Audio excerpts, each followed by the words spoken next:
Hello everyone, कैसे हैं आप सब। आज की इस क्लास में डीएलएड एंट्रेंस एग्जाम 2023 का हिंदी व्याकरण का उन सभी इंपॉर्टेंट क्वेश्चन को कवर करने वाले हैं जो आपको एग्जाम में बार बार पूछे जाते हैं। इसलिए आपको आज की इस क्लास में किसी भी हाल में स्किप नहीं करना है, क्योंकि हम लोग उन सभी क्वेश्चन को कवर करने वाले हैं जो सीधे आपको क्वेश्चन पेपर में देखने को मिलेगा। इसलिए हम लोग आज की इस क्लास को स्टार्ट करते हैं। और जैसा कि मैंने बता दिया कि यहाँ पे जितने भी क्वेश्चन कवर करेंगे ये सारे क्वेश्चन आपको हर हाल में पता होने ही चाहिए। अगर नहीं पता है तो आपको अच्छे तरीके से याद कर लेना है। अगर आपको आंसर पता है तो आपको साथ साथ में कमेंट बॉक्स में आंसर टाइप करते चलना है कौन सा ऑप्शन करेक्ट है। और अगर आप इस चैनल को अभी तक सब्सक्राइब नहीं किया तो आपको सब्सक्राइब कर लेना है, क्योंकि इस चैनल पे डीएलएड सीटेट से रिलेटेड सारी क्लासेस होती है। इसलिए आप लोग इस चैनल को सब्सक्राइब कर लें और क्लास का बेनिफिट उठाएं। चलिए, तो यहाँ पे जो क्वेश्चन नंबर 1 है इसका करेक्ट आंसर बताइए कौन सा ऑप्शन करेक्ट होगा। माधुर्य गुण का किस रस में प्रयोग होता है। तो माधुर्य गुण का किस रस में प्रयोग होता है यहाँ पे आपको बताने हैं। तो फटाफट देखिए क्वेश्चन नंबर में कौन सा ऑप्शन करेक्ट होगा।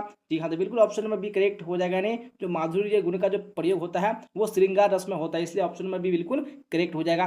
चलिए, तो इसी तरह से अब नेक्स्ट क्वेश्चन है, क्वेश्चन नंबर 2 को भी देखिए और करेक्ट आंसर कमेंट बॉक्स में बताने की कोशिश कीजिए कौन सा ऑप्शन करेक्ट होगा। तो क्वेश्चन स्क्रीन पे आ चुका है, क्या बोला जा रहा है, वीर रस का अस्थायी भाव क्या होता है। तो वीर रस का अस्थायी भाव क्या होता है यहाँ पे आपको बताने हैं। तो बिल्कुल आप सबने करेक्ट आंसर दिया है, यानी ऑप्शन नंबर सी बिल्कुल करेक्ट हो जाएगा, उत्साह होता है। चलिए अब देख लेते हैं नेक्स्ट क्वेश्चन, क्वेश्चन नंबर 3। और आप लोग भी साथ साथ में आंसर दीजिए 3 में कौन सा ऑप्शन करेक्ट होगा। बोला जा रहा है कि किस रस को रसराज कहा जाता है। जी हाँ, तो कौन सा रस है जिसको रसों का राज यानी रसराज कहा जाता है वो आपको बताने हैं। तो बिल्कुल correct answer option number A हो जाएगा। नहीं, जो श्रृंगार रस है इसको रसराज कहा जाता है, बिल्कुल ऑप्शन नंबर ए करेक्ट हो जाएगा।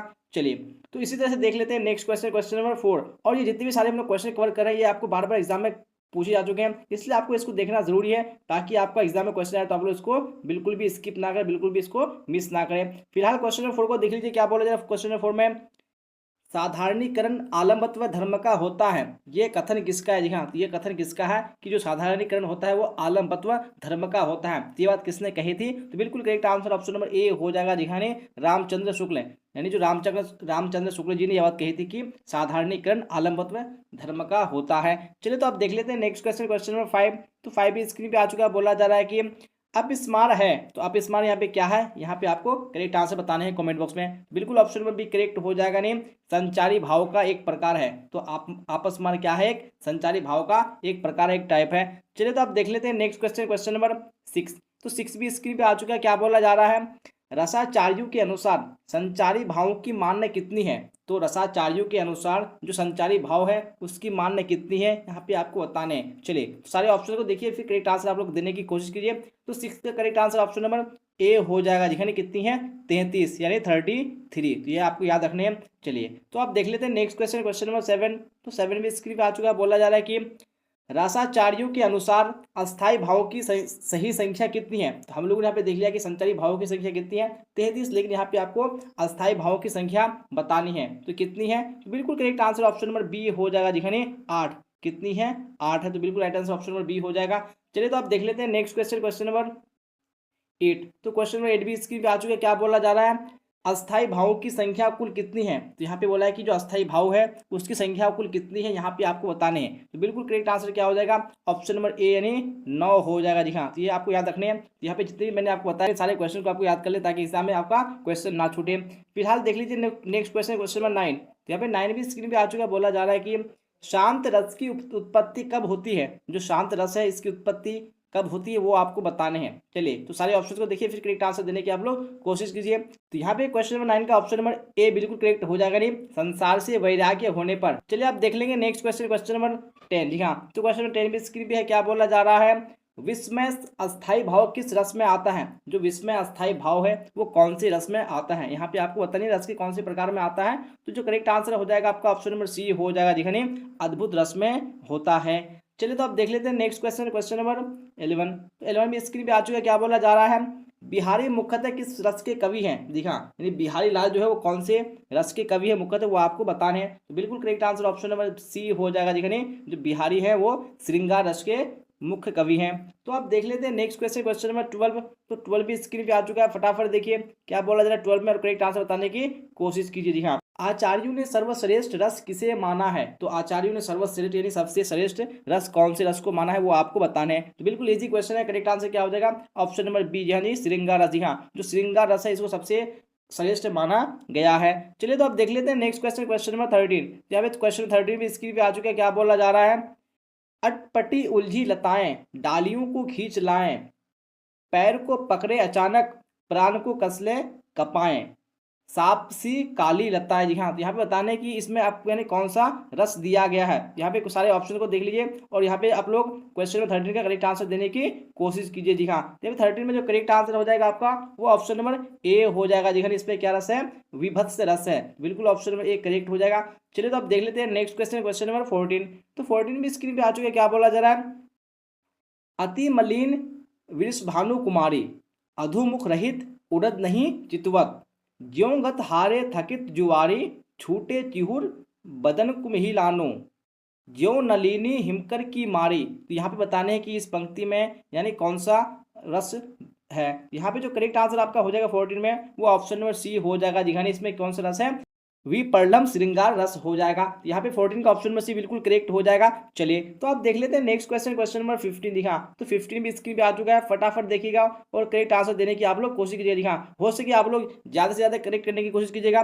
15 में बोला जा रहा है कि जो तुम्हारी अनुशासन पायो, कंदुक इव ब्राह्मण उठाओ, घट जिमी डारों फोड़ी, सकल मेरु मूलक जिमी तोड़ी। जी हाँ, यहाँ पे बताने कि इसमें कौन सा रस है। यहाँ पे जो 15 का करेक्ट आंसर हो जाएगा वो ऑप्शन नंबर डी हो जाएगा। जी हाँ, कौन सा रस है, रौद्र रस है, इसलिए ऑप्शन नंबर डी बिल्कुल आपका करेक्ट हो जाएगा। चलिए आप देख लेते हैं नेक्स्ट क्वेश्चन, क्वेश्चन नंबर 16। तो 16 भी स्क्रीन पे आ चुका है, क्या बोला जा रहा है, फटाफट दे दीजिए आप लोग।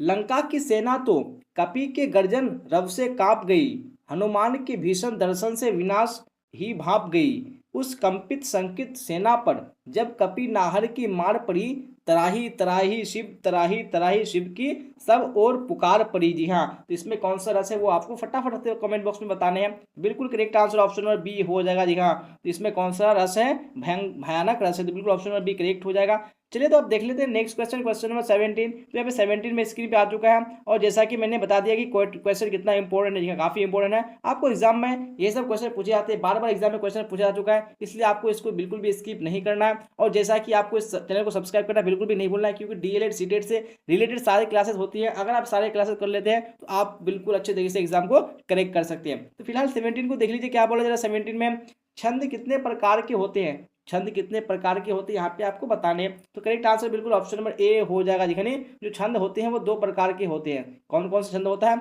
एक तो होता है हमारा मात्रिक छंद, दूसरा होता है वर्णिक छंद, इसलिए ऑप्शन नंबर ए होगा बिल्कुल करेक्ट हो जाएगा।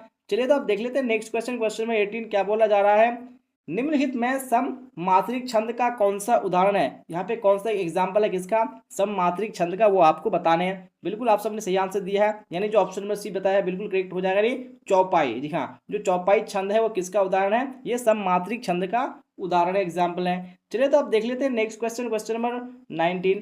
तो 19 भी स्क्रीन पे आ चुका है, बोला जा रहा है घनाक्षरी छंद क्या है। जो घनाक्षरी छंद है वो क्या है, यानी मात्रिक छंद है या वर्णिक छंद है या मिश्र छंद है। यहाँ पे आपको राइट आंसर बताने हैं। बिल्कुल यहाँ पे करेक्ट आंसर आपका ऑप्शन नंबर बी हो जाएगा। दिखने ये क्या है, एक वर्णिक छंद है।